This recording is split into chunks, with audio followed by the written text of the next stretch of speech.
Welcome into the latest edition of ESPN FC. I'm Dan Thomas, joined in the studio today by Shaka Hislop and Stevie Nicol. We'll kick things off by reflecting what we saw in the Champions League this week. Manchester United, of course, look very unlikely now, don't they, to qualify for the knockout stages after letting Galatasaray back in the game.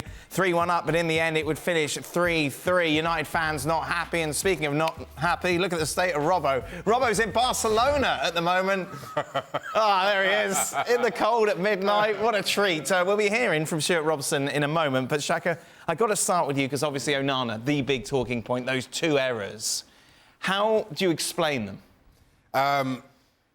With a lot of difficulty. So the first one, is he trying to cheat? Like, what's going through his mind? The first one is trying to cheat. And this is something that kind of leans into what I've said about Onana in the past. Because the only player who comes anywhere close to touching that ball is Martial. If it's your player, you're thinking that either he's going to head it or he's going to miss it. So there's no reason really to be in that kind of half space just in case there's a touch. So you come around. You come around and make it a routine save. If it's a Galatasaray jersey coming across that ball, well, then you're playing for the header. But because it's Martial, you're playing for it to come straight through. So the reason that he finds himself having to dive, and even though he makes an absolute hash of that, the fact that he has to dive to collect that ball is just poor goalkeeping in every aspect. So it becomes... So that one I can only put that down to just poor technique and a glaring error. Can I ask you a question? Sure. Why would he try and punch it? I can't. With the inside of his hand? Yeah, I can only assume that he just got himself in such a bad position, first of that he gets caught in two minds. So again, this one, don't let an easy free kick score. It really bemuses me as to why he doesn't take that couple of steps to his right and just pick it up very routinely. If he rang you to ask for advice, could you give him anything to help him? Or is it all down to him psychologically to deal with this? I keep saying, play your game. Don't worry about making up for others' mistakes. And that's what I'm kind of leaning into with the first goal. All right, you concede a free kick in a pretty bad area, that's fine. You deal with that. In that position, what you don't do, if it's a brilliant free kick, it scores. Certainly that was my mindset when I was playing. If you're going to score a free kick, it's going to be a good free kick. But I'm not going to give you the cheap one. Right.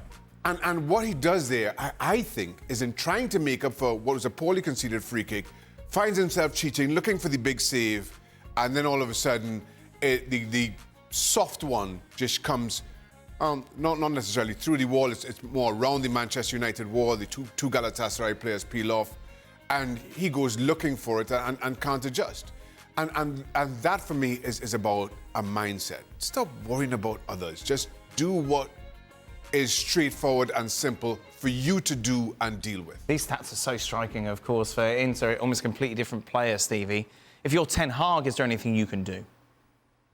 I think you're going to have a lot of conversations with your goalkeeper coach, because that's where you have to go. You know, goalkeeping is a particular and a unique skill.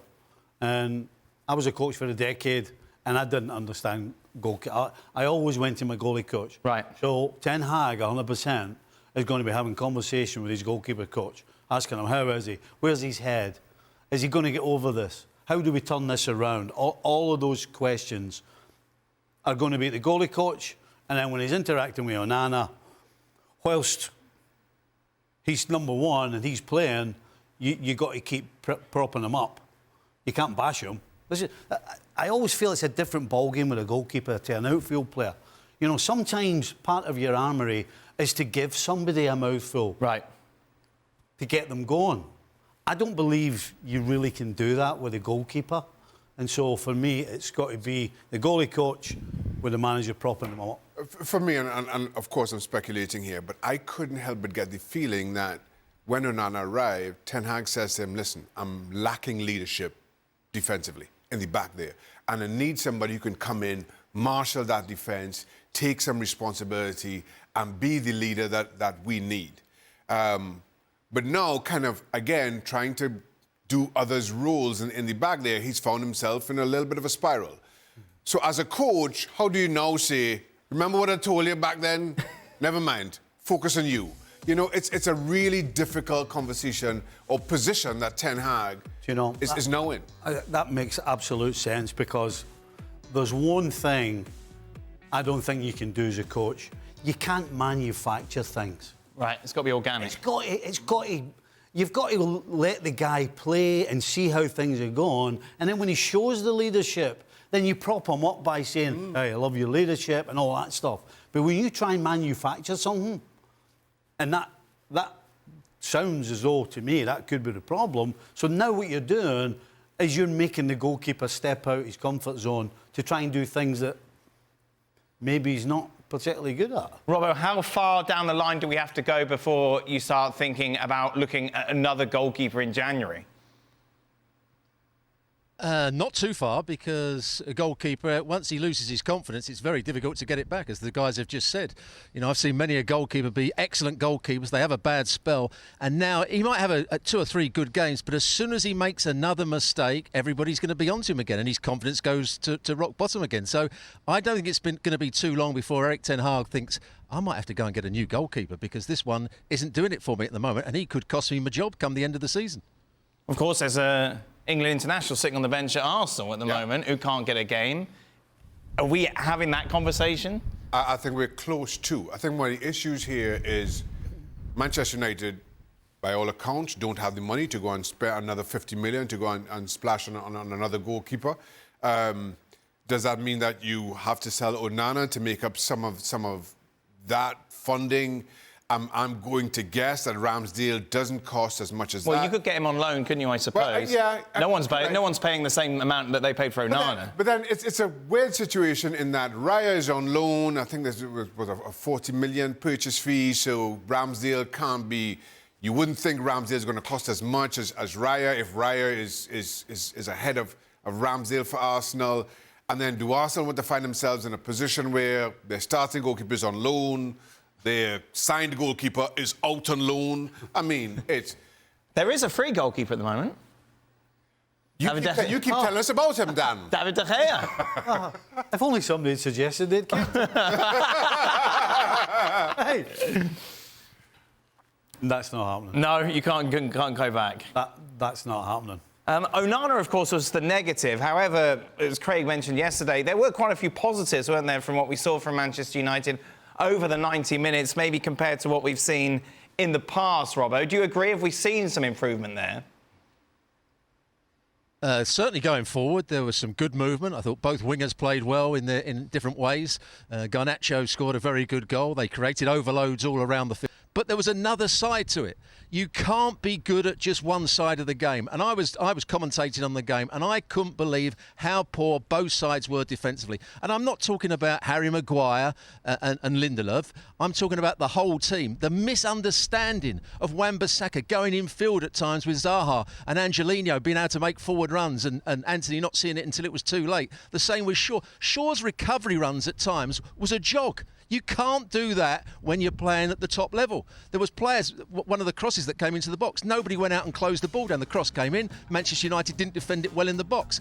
Galatasaray were worse, but Manchester United's defending all over the field suggests to me that not enough work is being done on the training field to make sure they have a defensive understanding and a game plan. I was shocked by some of the defending I saw and decision-making I saw by senior players and, of course, some of the younger players. This is what Ten Hag had to say about what he's seen on the pitch over the last few weeks and the journey that they're on, pretty much. I think as a team, we play very well. We win and lose together. You see the progress in the team. I take many positives from this game. Some mistakes we played like I want my team to play. It was enjoyable to watch that proactive, dynamic, brave, and we scored great goals. So, Stevie, do you agree with Robbo there? I agree 100% with Robbo. But you can take positives, can't we? We've been very, very negative about United. Absolutely. Listen, I remember watching it thinking, wow, Anthony looks very controlled today. Yeah. You know, he didn't look as though he wanted to fight. He didn't look as though he was complaining, whether he got a good pass, bad pass, or a different one. Garnacho, 2 games in a row, has scored and looked the part. And going forward, there was some free-flowing movement. And you scored 3 goals in a Champions League game away from home. I mean, that's great. But, as Robbo said, if you're going to do that and you're going to expose yourself the way they did against better teams, you're going to lose more than 3 goals. Whether the goalie chucks it in or not, you're going to lose a lot of goals. So, Ten Hag has to take the positives. He's got to look at the negatives and figure out how he can get rid of the negatives. Right. And then try and adjust what they do without the ball so that when they get it, they can be as dynamic as they were in this game. Has he got the personnel to make those adjustments, in your opinion, Robbo? No, not particularly. I mean, but what he's got to do on the training field is make them understand the defensive side of the game. I mentioned Wan-Bissaka. Every time Zaha went in field, Wan-Bissaka almost man-marked him. It left loads of space in behind him. Instead of passing him on to somebody else, passing him on to a midfield player, which he should have done, he didn't do that. But that, again, must come from the coach. The same with Shaw. Shaw went into positions that he was so far out of his space that it was so easy for Boe, the right back, to run into. And then you've got Garnacho, a young player, trying to run 60, 70 yards to try and defend that. At times, even when he made the substitution, he brought Manu on and he made him man-mark the substitute that came on for Galatasaray, who was a midfield player, an attacking midfield player. He scored the goal and Manu didn't quite go with him.